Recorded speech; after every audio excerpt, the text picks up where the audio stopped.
Molly, and welcome to everyone this afternoon, evening. Really excited to have you all here for this really amazing conversation that we're going to have with Dean Lewis.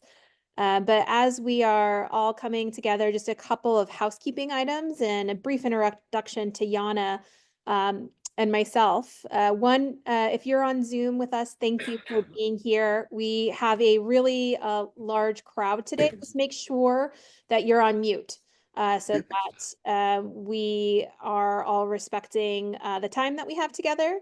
Additionally, if you have questions that come up over the course of the conversation, we're going to spend the last 15 minutes dedicated to questions. If you don't mind putting those in chat, and I'm going to be working with our team in the room to get as many of those answered as possible. This is being recorded and will also be up on our channels for folks who can't be with us or for folks who want to go back and review the recording. That resource will be there for you. So those are the couple of housekeeping items. I want to say welcome again. My name, for folks who don't know me, is Kristen Urquiza. I'm the executive director of the Yale Alumni Nonprofit Alliance. Many of you know as YANA, affectionately. YANA is an independent nonprofit. It is also run by Yale alumni across the colleges and universities. And we also raise our own funds to keep our programming going.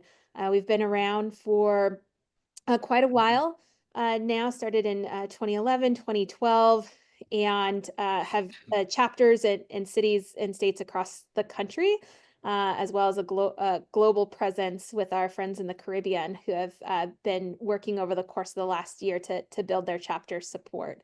If folks aren't familiar with YANA, I encourage you to check out our website to learn more about our ongoing programmings. In addition to this monthly town hall series, we also have monthly webinars on nonprofit best practices, pulling from experts in the Yale community to share open source information for all of us in the social impact sector. And later this year, we'll be hosting our annual Social Impact Conference on October 24th, 2025. It's a Friday. So mark your calendars. Tickets for that will be going, as well as sponsorship opportunities will be going live in the next couple of weeks. So stay tuned to your email for more updates on that. One of my favorite things about YANA, though, is being able to connect with other like-minded individuals across the Yale community. I was sharing earlier today with some of our board members that earlier this month in May, our Seattle chapter held an event where nearly 30 folks came together to discuss how they could better support the nonprofit landscape in the Pacific Northwest, given the unprecedented challenges that the industry is facing right now. And I left that meeting, which had folks from the class of 1966 all the way to 2020 in representation, feeling inspired and reminded that this is my community of individuals. And that even if there are big things happening in the world, I do not know of a better community of folks to make impact on some of the most pressing challenges that we're facing. So thank you for being here. Thank you for being part of the YANA community, and thank you for showing up today to welcome our very special guest tonight, who needs no introduction. Dean Pericles Lewis is the Douglas Tracy Smith Professor of Comparative Literature and Professor of English at Yale University, and serves as the Dean of Yale College. So in partnership with other university leaders and faculty members, he's responsible for guiding the curriculum, intellectual life, residential experience, and student affairs of the Yale College community. Definitely no small role. We're really excited to have him in conversation tonight with our very own James Windorf, one of our board members and also a Yale College alum himself. So without further ado, I'm going to pass it over to James in the room to take it from here. James, thank you so much for being here. And Dean Lewis, we're so excited about this conversation that you all are about to have right now. Thank you, Kristen. Kristen, thank you. Thank you, Dean Lewis. Welcome. It's great to have you here. We call this, whether it's a town hall or a virtual fireside chat, that's what we're aiming for. You're really surrounded here in the room and also online by people who are passionate about giving back, working in the nonprofit sector. I'm one of those people. I've done it for 4 decades. I'm class of 73. And we're really interested in going over a number of burning issues. I know you're involved in those on a daily basis, and we'd love to get your thoughts on a number of things. And again, at about 7:15, we'll open this up for questions. So let me start off. I'd love you to share your thoughts about today's Yale students. It's a time of disruption in politics, in public policy, in higher education, the economy, on and on. How are they doing?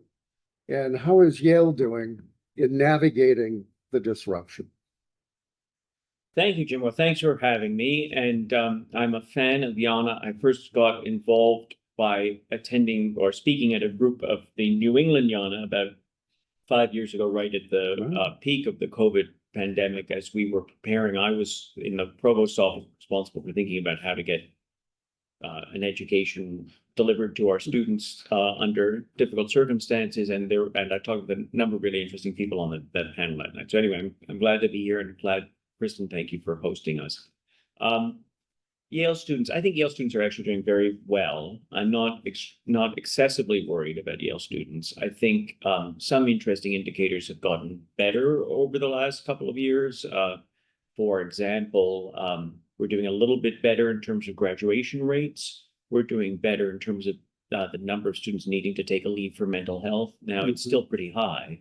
We're doing a little bit better in terms of respect for differing views in people's answers to surveys. There, that's been getting worse over about a decade, but we've seen a sort of an improvement in the last couple of years. So I think Yale students are doing reasonably well under the circumstances. In terms of employment, they're doing quite well despite some of the fluctuation in the market at the moment. Yale, I talk about Yale as a community of learning, a place where people come together and try and learn from one another, and in a supportive community where they can interact with each other, in the residential college or, in classes in the dining hall, in all the student organizations. And that remains really true. I think COVID was a bit of an interruption in a lot of ways. For students, there was a loss of learning in terms of, it was most obvious in math when students came and had to answer calculus questions, and even though they'd taken calculus in high school, they just didn't know calculus as well as the students a couple of years earlier. And the same went for writing, and the same went for social skills. There were just some awkwardness about how to interact with one another immediately after COVID. I think we're getting over some of that learning loss. You probably all know that we have a very diverse student body, much more diverse than 27 years ago when I arrived, particularly increase in diversity in the last decade or so, since Peter Salovey became president about 12 years ago. And there are some challenges involved in terms of differing levels of preparation, because we now take students from about 1,100 different schools. And so figuring out how do you make sure that students coming from a variety of backgrounds are successful at Yale, a lot of international students as well. But in general, I think people are really thriving. It's a great college, a great job to have. Yeah, good. Thank you. So you used the word diversity, and so diversity of the student body. And one of the questions that was posed to me is about the job that Yale has done in maintaining a diverse student body. And in fact, looking at some of the metrics as reported in the Times and elsewhere, seems to be doing a better job of that as some other Ivy League universities. Yeah. Why is that? Is there a secret sauce to the admissions process? What's going on? It's a complex matter. I think the main reason I would say that last year's class of Yale students was as diverse as the average for the previous 5 years, if we're talking about racial diversity, is that we did very, very well on recruiting people to come. In other words, once you were admitted, the chances that you would come to Yale were very high. And that was partly, I think, because we just created a welcoming environment. We have the cultural centers, which are very welcoming, especially during Bulldog Days, which is our recruitment event. We also have a very good pipeline of students applying. It's a much, much more diverse pipeline than 10 or 20 years ago. It used to be quite hard to get students from low-income backgrounds and diverse communities to apply. It's not hard at all anymore. People got the message that financial aid is available. So all of that has helped. I think also probably from a legal point of view, some of our peers were extra cautious. Some of them had been sued. We had been sued, but that sort of settled, not exactly settled the suit, but the suit was dropped. And so that meant that we were in the competition, which is typically between Yale and Harvard, Princeton, Stanford, and MIT. We were in the competition in a way along with Princeton. And if you look at Princeton's numbers, they're similar to ours. Whereas if you look at the other three, they decline significantly in diversity. I think we're going to see a change in that this coming year because I think the other schools up their game a little bit on that matter. Okay. There are other issues around diversity. So how is Yale doing? How are they doing to encourage diversity of thought and including diversity across political and geopolitical spectrum? How is that being encouraged by the university itself, and what does it look like? So if you get the Yale News, which is the newsletter every morning, today's first item is the founding of our Center for Civic Thought, which is something I've put a lot of work into the last few years.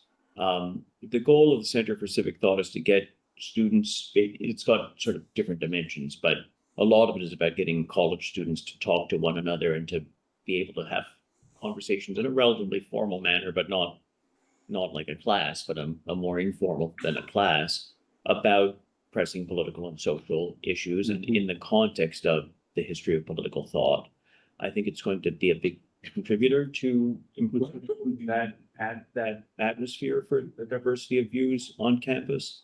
I think we do have a pretty solid group of conservative students who feel very at home in the Buckley Institute and the Conservative Party and so on. But we did notice over the last decade a decline in when students answer the question, do you feel comfortable expressing your views in various different contexts? We did see a decline. That decline has reversed a little bit the last few years. I think that's got to do with national politics more than with local, but we are, making a lot of local effort. So in addition to the Center for Civic Thought, I host something called the Dean's Dialogues, which is meant to model this kind of conversation for students, but we also have much more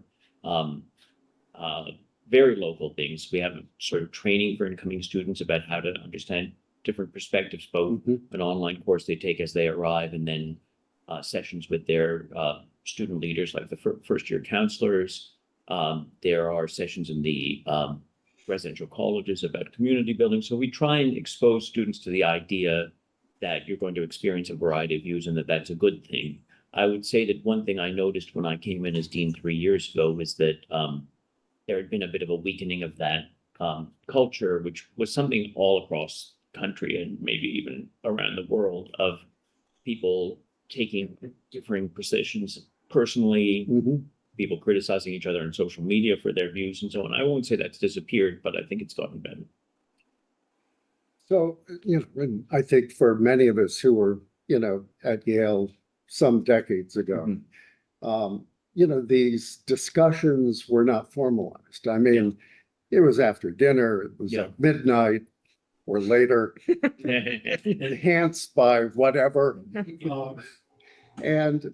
And that must still be the case. But it seems like you're adding a more formal component to this and supporting students in ways that certainly we were never supported. Well, I didn't really ask how much of this is going to be. Is anyone writing this down to report in the newspaper or anything like that? Because sometimes I'm surprised to find out that somebody's writing an article about something I say. So if this is not going to, I know it's being recorded, but I'll be, but taking notes. no, take that out.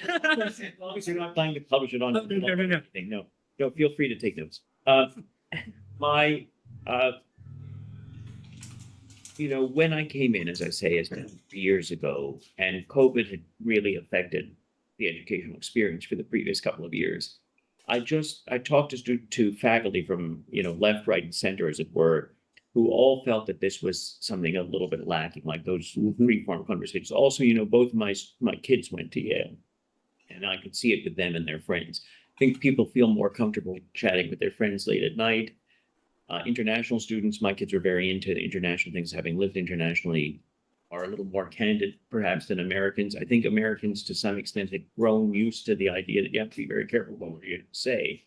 And maybe particularly, to be candid, people coming from the fancier private schools, that had been even more of an issue there. And so, but combined with that was this sort of cancel culture thing of like calling people out on social media and so on. Mhm. So I was far from the only person to observe this. It was widely observed in the media and so on.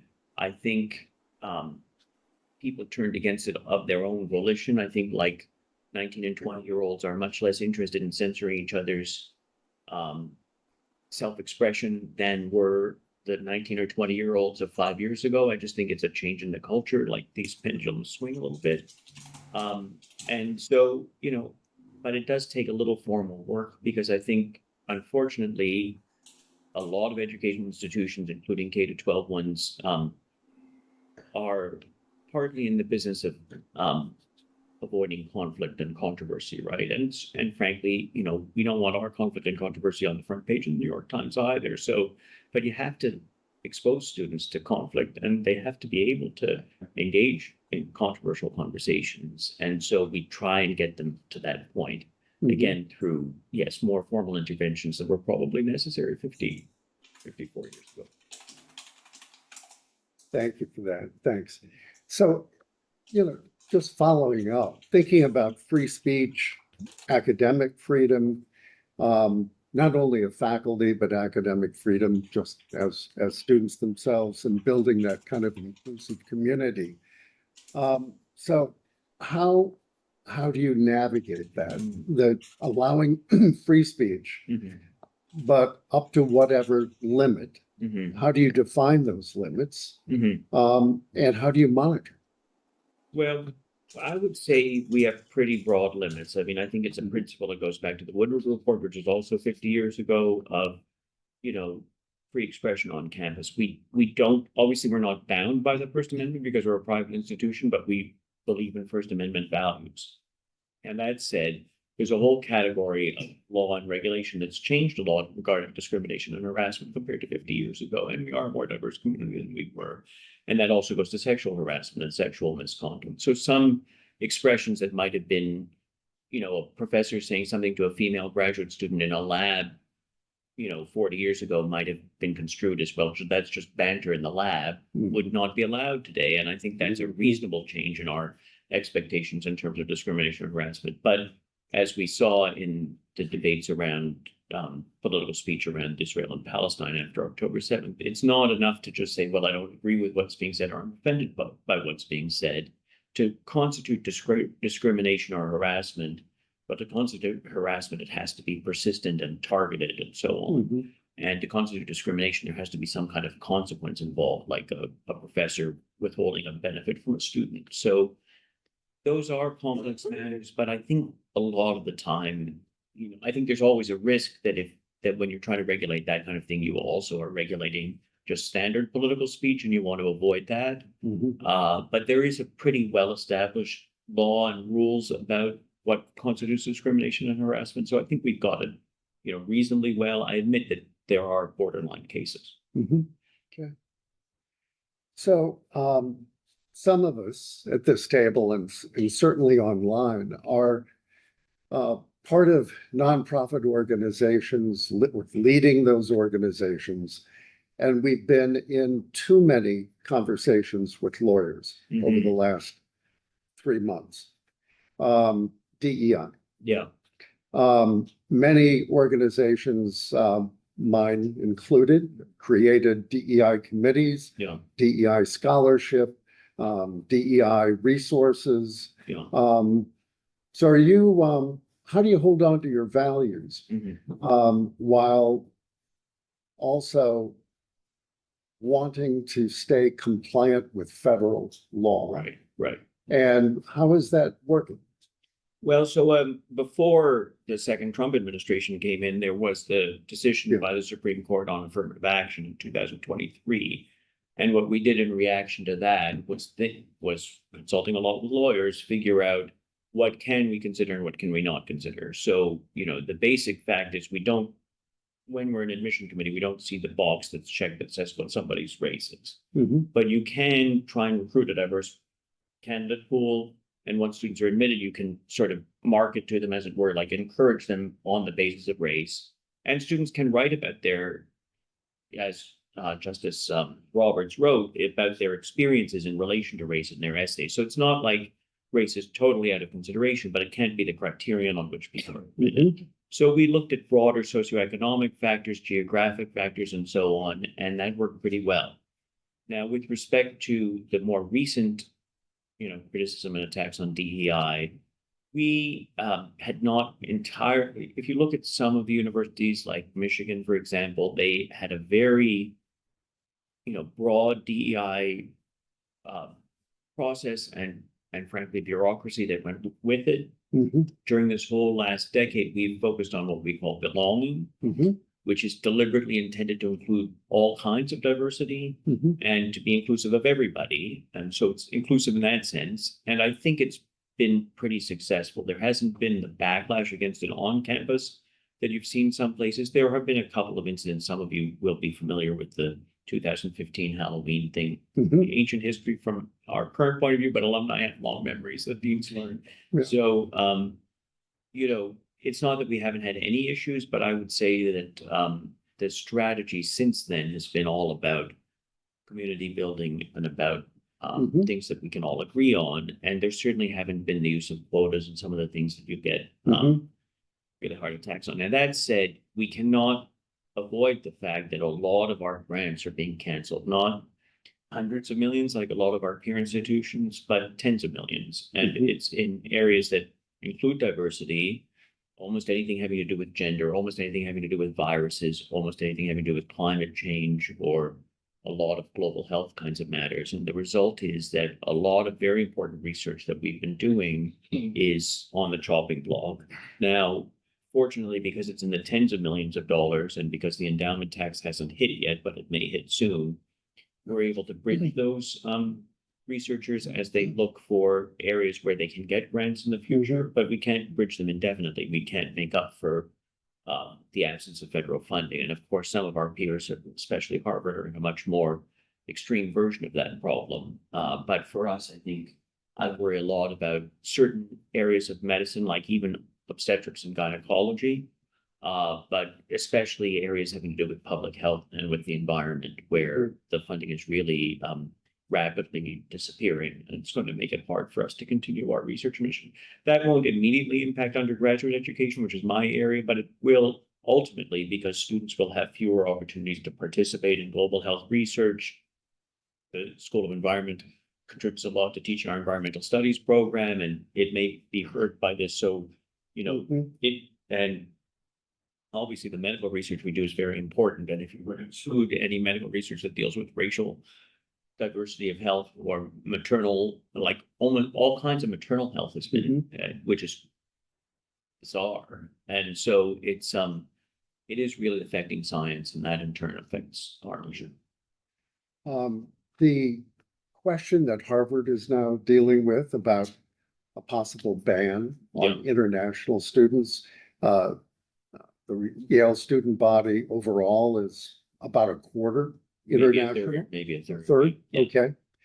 So you're going to sue?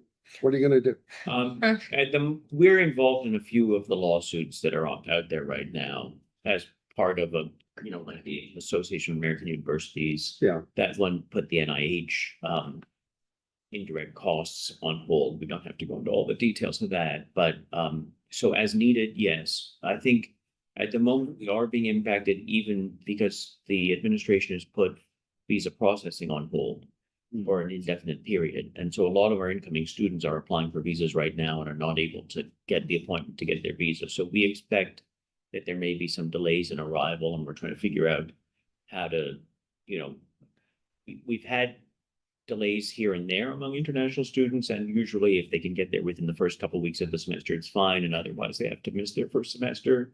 But this could be a much larger group.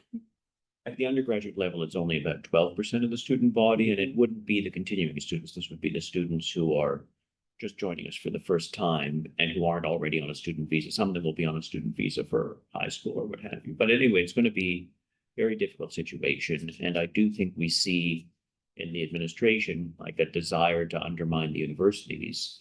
Fortunately, we're not the main target of that, but I think the impact on the whole ecosystem is going to be really bad. So we have to work to try and I think one thing we've been, not I personally, but our president and a lot of our team have been doing is up there on Capitol Hill trying to explain what's going on and get some traction with lawmakers. I think there's some signs of progress there, but you know, we all saw that this bill was passed last week, the big beautiful bill with a 21% tax on our endowment, which is pretty, you know, will be pretty damaging if it goes through. Yeah, it would have to be. Just thinking also about student life and what's happening. Has there been any change in status to Yale's cultural centers? They're safe, they're Yes, stable, they're not at risk. I think I mean, you know, the risks are such that it's hard to assess what the risks are, right? Yeah, But yeah. my impression is that they're not at risk. We have 4 full-fledged cultural centers that is over 5 years old now. La Casa, which is about 50, the Asian American Cultural Center, Native American Cultural Center, and then we have a suite called the Middle East North African Community Center, which we just started in the last couple of years. You know, we did change the names of some of the graduation events because of this tension around Black graduation and so on. So we call it like the celebration. All of the houses are open to all students and do event and programming for all students. And they're cultural centers. So although obviously race and culture intersect with one another, it's not like you have to be a certain race to belong to a certain center and so on. But it's we recognize that there's scrutiny there, but I think everything we're doing is legal, and we hope that we won't get see further attacks on it. Okay, good. Can you speak to how the college is supporting first gen students? Yeah. And as that number, it has increased, I know, over the last few years, but what specifically does the college do formally? What is? YANA, the non-profit association? Yeah, the election to talk about leadership on the day. Yes, Yes. please. Come through. Part of the family. Please join us. Please join us. Chairs on the other side. Yeah, we have one over here. My wife. So Sorry, the question was about Yeah. first First generation students. So there's a category which was new to me about 10 years ago, first generation and low income students, FGLI. And it's a very capacious category. In general, when we say low income, we mean people who are helping the development range, which means really the lower half of the income distribution in the country. And first generation means the first in your family to graduate from a 4-year college. But so some people, they're concerned about some college or what have you. So it's a pretty wide ranging group. I think we've made a big effort in expanding access, and, you know, I don't know what percentage of the population would be FGLI, but let's say it's 50 or 60% of the whole country. It's only 25 or 30% of our student body. So it's still not representative in that sense, but it's more than double what it was when Peter came into office about 12 years ago. I think immediately upon admitting a broader range of FGLI students and more students who were, my colleague Anthony Jack in sociology talks about the privileged poor, who would be students who've been to elite private schools on scholarships or what have you, as opposed to students who come straight from public schools in the, you know, not the less elite public schools. And as we got more students in the latter category, I think people came up with various programs. We changed how we taught math. We offered additional math tutoring in the summer before you came in and other things like that in other parts of the curriculum. But they were in a way sort of isolated efforts by faculty recognizing there was a challenge. So one of the things I did coming in is I recognized there was this nice array of programs, but it wasn't clear that a student would be directed to the right program or that the programs covered the needs of all the students. So we created an Office of Educational Opportunity, which is kind of a clearinghouse to be honest, I stole the idea from Princeton. Princeton has a different name at Princeton, but they had a really good program doing this, and they had no gap between the graduation rates of low-income students and Okay. the average in the student body, whereas we had a gap. So we're closing that gap. And the way we're doing it is by having these programs in one center and sort of close attention to students as they come in to figure out which program will be the most useful for them. You know, do you need work on your math skills? Do you need support in your writing? That kind of thing. But it is a little bit hard because you don't always, it's hard to know exactly whom to target. We're talking about maybe 500 students a year, right? Coming in each year, which student needs which service and support. So it's partly also just making sure that the services are accessible so students are aware of them and know where to go if they're saying, okay, well, I need a little more help with my language homework or whatever it may be. Yeah. Some of us may remember, having to go to special translation classes to stay in Latin. So that was back then, and it didn't work, or I didn't work. So same question, first Jen, but you mentioned earlier mental health. Yeah. And how the college, I mean, you've shifted focus and how you're dealing with this. Can you tell us about that and Sure. So what's happening? coming in, one of the things that I sort of paid attention, I've been a faculty member at Yale for 27 years. So one of the things I'd noticed over my first 24 years as a faculty member was that our policies on mental health were a little bit confusing. And in particular, if a student needed to take a break from school, there were a bunch of sort of barriers to coming back. Yeah. And two previous deans had made some efforts to reduce these barriers, but frankly, they hadn't really gone far enough. So in my first year, we changed what used to be called a withdrawal for medical reasons to a medical leave. And although that sounds like just a change in name, it had two major consequences. One is that when you're on a medical leave, you can get health insurance. That was actually the hardest part of it. So we continue your health insurance if you take a medical leave for up to a year. And the other is that you are still a student, you still have student status, so you don't have to apply for readmission. And even though in fact, students are all readmitted, the fear that you would not be readmitted would cause a student who was in crisis to say, I'm not leaving. Mhm. And now we've seen an increase in the number of students taking medical leaves, but they're also coming back afterwards. And we think it's very important that when you're in crisis, you have the opportunity to take some time, focus on your health, not worry about the financial dimension of it, and then come back. And it is not unrelated to the low income question, because obviously wealthier kids who have a difficult mental health period, their parents' health insurance will probably cover whatever they need. Whereas lower income students are more likely to have bare bones health coverage or none at all. And so then taking time off would also mean losing your Yale health care. So that was a problem we had to fix. So what kind of support on campus is being provided? Well, in our main mental health center, like our health center, used to be called DUH. I still call it Yale Health. I think it's gone through various names, but anyway, I still call it the health plan, but it's now called Yale Health. We've almost doubled the number of counselors who are available, and we've cut down the waiting times a lot. Okay. But I think more relevant to the college, we've created a program. This was instituted by my predecessor, Marvin Chun, called Yale College Community Care, which is a combination of people who are clinicians who are supervised by mental health and counseling and people who are essentially social workers or community workers. There are about 10 of them. Their offices are spread through the colleges and they're easily accessible. The goal is to reduce the barrier to seeking help. And if you're a residential college dean, obviously, if you have a suicidal student in your room, you know to take them to the emergency room. But if you just have a student who's having a hard time making it through the week, who's had whatever kinds of problems, family problems, unacknowledged trauma, or just simple things like a breakup or what have you, knowing that these YC3, as we call them, counselors and social workers, are available right across the courtyard, makes it much easier to get support for the students who need it. And that we've seen huge use of that, decline in the waiting lists for mental health and counseling.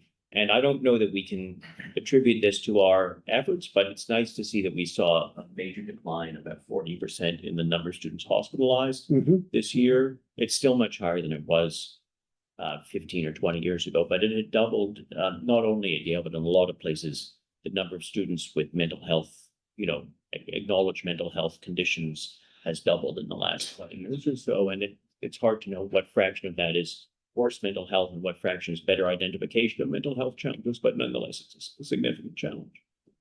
Thank you. So again, so many of us here and online are involved in organizations that focus on social impact. Mm-hmm. So can you speak to the new things? I mean, Yale has a rich history here, but are there new activities, programs that are being put in place to support students who want to move into careers of public service, in social impact organizations, so forth? Yeah, well, a lot still does happen in Dwight Hall, and Dwight Hall remains very active. So a lot of students get some of their experience from working with the New Haven community, in particular, in Dwight Hall organizations. In terms of public service in the sense or of government service, our Institution for Social and Policy Studies, which houses the Center for Civic Thought that we just talked about, also oversees the Millstone Service Fellowships. And the purpose of those is to give students who have an opportunity to work in a government, not necessarily the federal government, it could be a state or municipal government as well, a scholarship to help them spend the summer in an internship there. I think the challenge we see compared to 27 years ago when I arrived, or compared to 50 years ago, is that the financial rewards for going into certain fields like finance, tech, consulting, and so on have gone way up. Even lawyers and doctors always tell me, well, my friends who are in finance think that being a lawyer or a doctor, I mean, some lawyers do very well, and I'm sure some doctors do too, but still, like, being a lawyer or a doctor is no longer like an upper class profession in quite the same way. But people who choose, social engagements are making significant choice financially. And so the question of what are the incentives there is a challenging one, and maybe a little bit beyond what we can do, except we do have an office, in our Office of Career Strategy, we have a specialist in social careers. So we try and give students advice and help. I would say that the lure of the high paying jobs, still, most of our students are attracted by that, and it's understandable. I'm doing a little bit of a study right now about what pathways our low income students take as compared to our higher income students. But if you look at their career outcomes, they're pretty similar, actually. There may be a little bit more of a tendency for our lower income students to go into sort of social purposes, but in general, it's a fairly similar profile. Good. Well, I know what YANA is doing to support this, with working with Dwight Hall, and we heard this evening at a board meeting, I think we're actually going to support 8 undergraduates. Terrific. For summer fellowships or supplemental support. So we're helping them move into internships over the summer as they seek a way into the not-for-profit sector. That's great. Yeah. So it's something that we take very seriously. So I think we should open this up. I bet there are questions. I have at least 2 from online. Okay, and we might start here in the room if there are questions here, and then we'll go online, and any of you who may have questions, please put them in the chat. Yes. What percentage of Yale undergraduates are now involved in academic research? What percentage go on to, if what percentage go on to doctoral programs, and how has that changed over the last 15 years? The last time I looked at it, it was on the order of 10% or a little bit below who go on to PhD programs. I haven't looked at that recently. I don't want to swear to that number. As to the percentage who do research, well, we're certainly funding a third of the students just through our office to go and do research in labs, and that's only the scientific research. There's lots of others doing social science and humanities research, and they have other funding mechanisms. So I think one of the things I've really tried to emphasize is the benefit to Yale students, Yale College students, of being part of this whole environment, which frankly you don't have at Princeton and which at Harvard is much harder to access, of the professional schools. If you want to study public policy, you have that option. If you want to work in a lab in the medical school or in the School of Engineering, you have that option. And we do support them with the students who need it with funding. Also, the scientists themselves often will hire a student to do it. So I think they get a great start.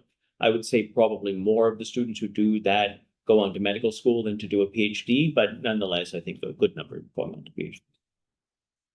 Yes, please. Dean Pericles, it's good to see you again. Yeah, I'm Shah Karim. I'm one of the founders of FYI, Friends of Yale from Industry, and you're one of the ones who inspired us in COVID times. That's great. So, I want to ask you about the chilling effect on dialogue that's going on and the position of Yale in this current environment, to the extent that you feel comfortable speaking. Sure. If not, that's fine. The reason I ask is, from the industry side, I have the privilege and the opportunity to often listen to what corporations Yeah. are saying, especially about hiring students and their programs that they have. I was also in Saudi at the recent delegation with the CEOs and the presidential forum that went there. So very interested in hearing where you see Yale at right now, and what the challenges are in those dialogues currently. Yeah, I mean, we do live in a complicated time in that regard, and lots of things that people say wind up in the newspapers and so on. I would say conversation on campus is pretty unfettered for the most part. We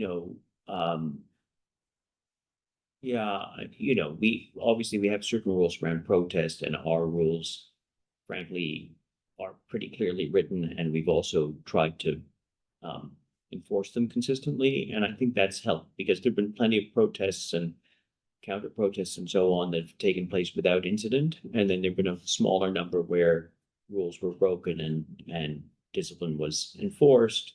But I don't think it's had much of a chilling effect in terms of, like the range of views that you can hear on campus. And that's connected to that issue of dialogue that we were talking about earlier. So I feel reasonably optimistic about it. Obviously, what a university president or provost or dean will say publicly about, for example, the current administration. That's why I asked what's going to wind up. And you just don't want to be the story, given all the risks involved. But I would say on campus that's been okay. I think we want to hear about that delegation. I have to be very neutral in those settings, but I was concerned about anything I say being misrepresented, and to even indicate that I was from Yale. Yeah. To be honest with you. Now that's something new, right? Right. Yeah. Let's let's get Some online. someone on the line. So we have a question online about just increase in students living off campus and how to keep the residential college the core of experience, and and apparently there are also concerns about even express lunch and breakfast impacting the sort of community and engagement. So that goes to the press because of the Yale Daily News. The new lunch, I invite everyone to come for the new lunch. It's better than the old lunch. And unfortunately, there was some poor communication on the part of hospitality, but they're not specialists in communications. And we actually have a new dining plan that's going to make it much easier for students to just drop into the dining hall anytime they want and eat in another. And I think it's going to be an improvement for the hospitality side of the residential colleges. I do think we face certain challenges encouraging students to stay on campus. It's been growing for 20 years, but COVID really spiked it. Next year, for the first time, at least if they all come back as they said they would, we'll have more students living on campus and fewer students living off campus than we did last year. But the trend has been in the other direction up until now. And I think the major issue is, frankly, doubles, like the rooms. I think that 50 years ago, maybe people were willing to live in bunk beds up until the age of 20. Well, our students are also a little bit older. So the 22-year-olds and 23-year-olds don't know if they're going to get a single. Often, especially the wealthier ones that live off campus, there's a good supply of very nice housing in New Haven. You have air conditioning, a dishwasher, you can cook at whatever time you like. And about half of seniors wind up living off campus. What I've done, we've done a number of things to reverse that. One is to give higher priority to juniors. The goal being that if a junior moves off campus, they seldom move back on unless they're going to become a FROCO. So to get juniors to stay, recognizing that it may be in the future that half of seniors live off campus. In the long run, I'd like to build some nice senior housing where you can live in an apartment style with students from other colleges, other residential colleges. But I think the residential college system is doing very well despite that. Most of these students still have a dining plan. They still visit the residential college regularly. Their advising is in the residential college. And interestingly, the colleges that have the most students living off campus are the ones around the edge of campus, because you can get an apartment across the street or down the block and still be part of your residential college. So it's not quite the disaster it might sound like, but it is something we're trying to mitigate. Also a question about the growing popularity of the environmental studies and climate area Yeah. and how to balance that with the sort of central focus of liberal arts education. Yeah, it's an interesting question, and it connects to what I mentioned earlier about the professional schools. So we also have students who are interested in global affairs and public policy, public health and global health. To some extent also taking pre-law courses, not a major in pre-law, but like they're very interested in taking a Keeler Mars course on constitutional law, and who wouldn't be, right? But it's there is a worry about pre-professionalism. I think the bigger worry for me is a much more mundane one, which is who's going to teach the classes. So we can borrow faculty from the School of Environmental Studies or the Jackson School of Global Affairs or the School of Public Health or so on to teach our classes, but we're not really set up that way. So it's a little, I just hired new heads for the environmental studies major, and figuring out where the teaching is going to come from is a challenge. The truth is that while most of our students will major in a traditional discipline, there's a pretty substantial number who like these interdisciplinary and somewhat professionally oriented courses where they're going to study many different disciplines looking at a particular problem like climate or policy or health. And I don't think there's anything wrong with that. I guess there's some part of me that wishes they would all be English and comparative literature majors, but let's be realistic. There's a lot of options, and some students are going to prefer a more practically oriented field. So Yeah, thanks. I know Rachel had it. No, I was there on campus, yeah. So Okay. Okay. The state of drinking at Yale. I thought I learned from my daughter the expression "wake and bake." I'm more worried about the state of marijuana consumption at Yale, which we're doing a little bit of a survey on. I think there's been a bit of a decline in heavy drinking, but I don't want to say it's not an issue. We usually have a lot of challenges right at the beginning of the year with students who have a sort of haven't seen Animal House. They probably don't know who John has affected the way they think about college, and they show up at college expecting to get really drunk. And of course, some students are from sheltered backgrounds, have never touched alcohol, others, whatever it may be.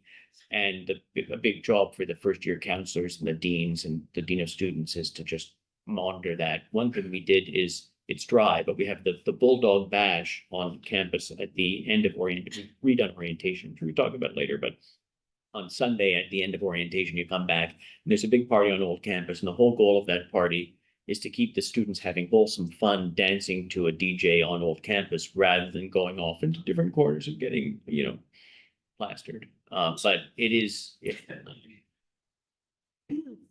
What do you think is different about Yale in terms of its peers, that it has been perhaps less publicly attacked than Well, peers?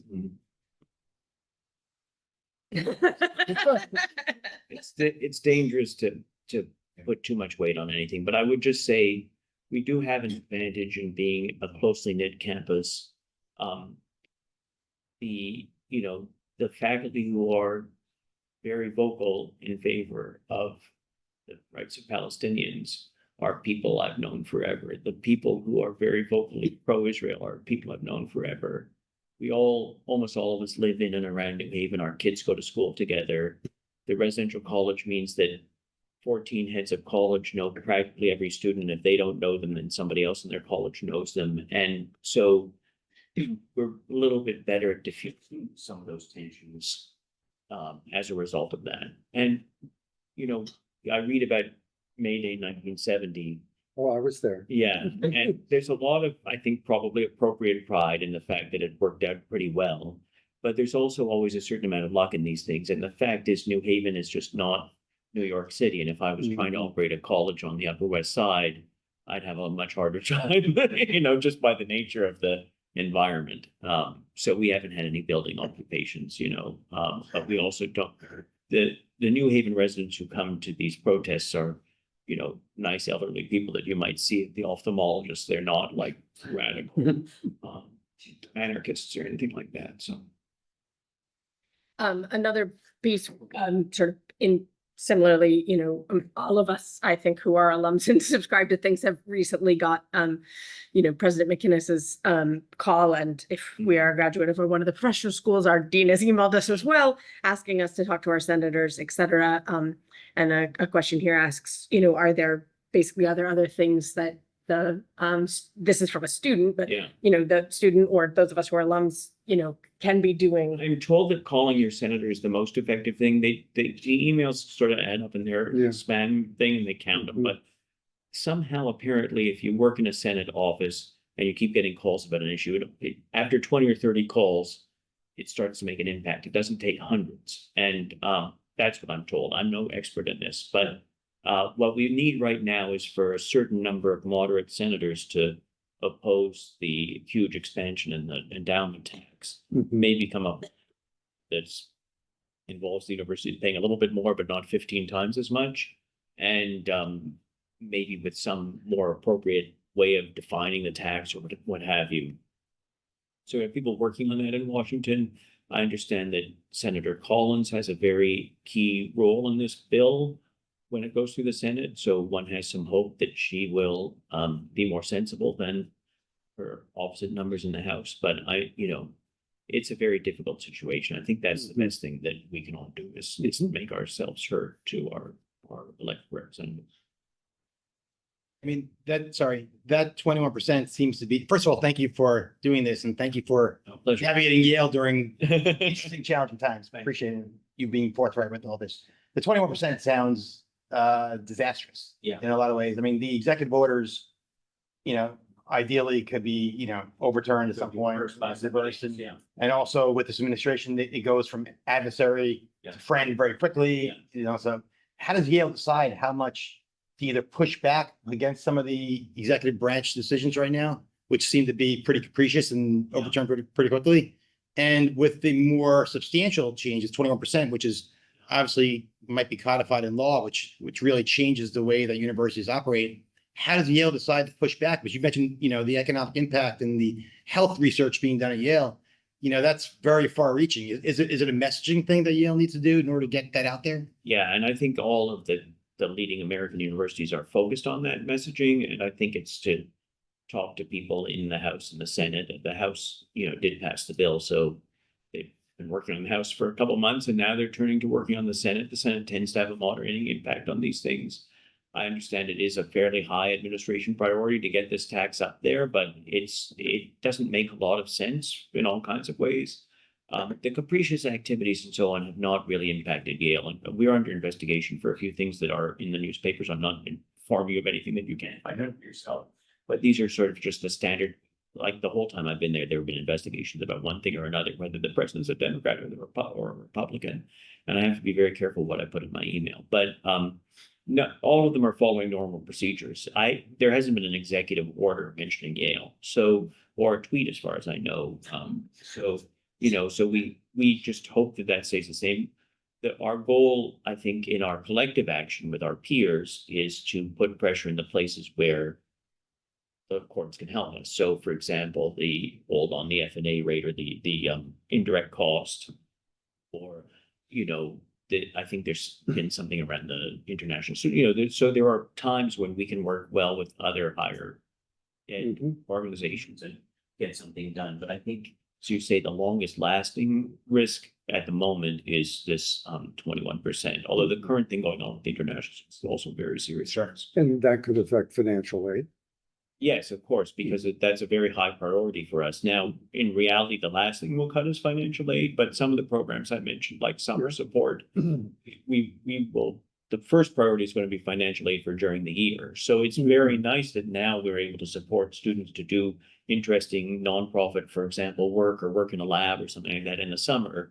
But that would be the first kind of financial aid that would have to go if we have to give up some financial aid. There are a lot of other things we would have to cut. All of the nice things I'm talking about. It's not like we do things that are not worth doing, but obviously in the end you have to prioritize them, and 21% would probably mean a 15 or 20% cut in our overall budget in college. Varies across the university, but pretty substantial.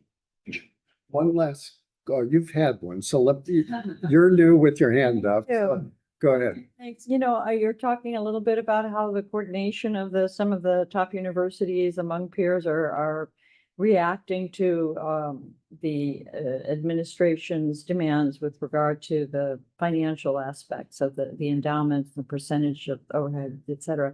With regard to academic freedom, are you and your peers also at the other universities coordinating unified stance on academic freedom? We're always in touch with each other about all of these matters. I don't feel that Yale's academic freedom has been directly challenged yet. I mean, you know, I wouldn't say that of all of our peers, but each peer is in its own kind of situation. So we try and be supportive, but I think we all probably have a policy of not commenting on each other's decisions, right? Like I'm not going to say what I think the dean of another college should do. They're all facing very difficult times and we all try and coordinate, but the kinds of questions about academic freedom tend to also be, in a way, rather local, you know, like you saw the list of demands made of Columbia and a different list of demands made of Harvard. As far as I know, those are the only two universities that have received like a bill of particulars like that.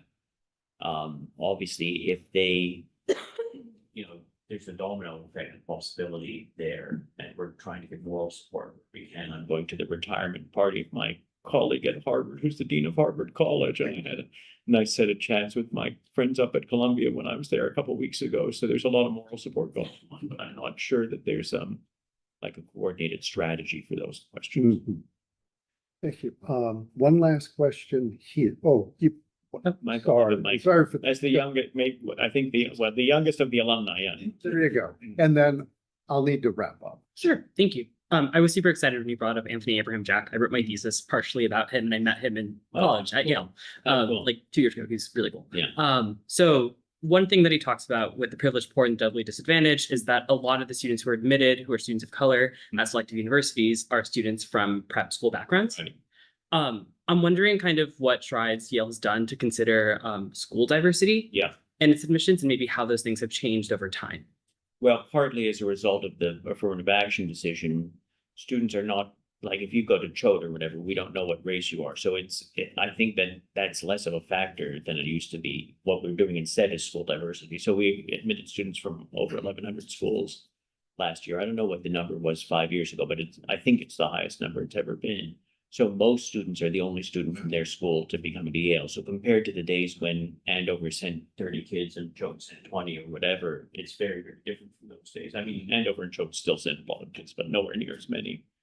And that does go to the issue about preparation, because we won't know if it's the first student from their school. We won't know what the calculus class was like in their school. And so those kinds of things take a little bit of preparation, but I do think it's relevant, important that we're getting students from a very wide range of backgrounds. And not that I have anything wrong with having the privilege for in Yale too, but I do think reaching out directly into the schools. I mean, these are talented kids.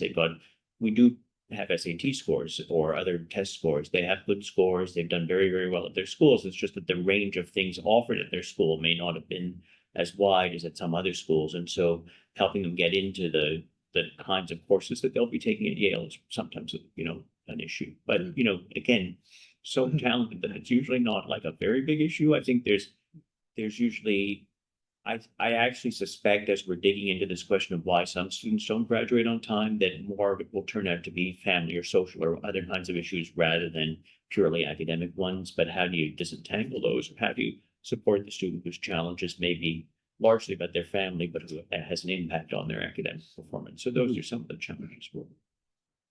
Thank you. Let me wrap up, but first, personal privilege. 2 final questions. Okay. And they're probably related. What keeps you up? And what gets you up in the morning?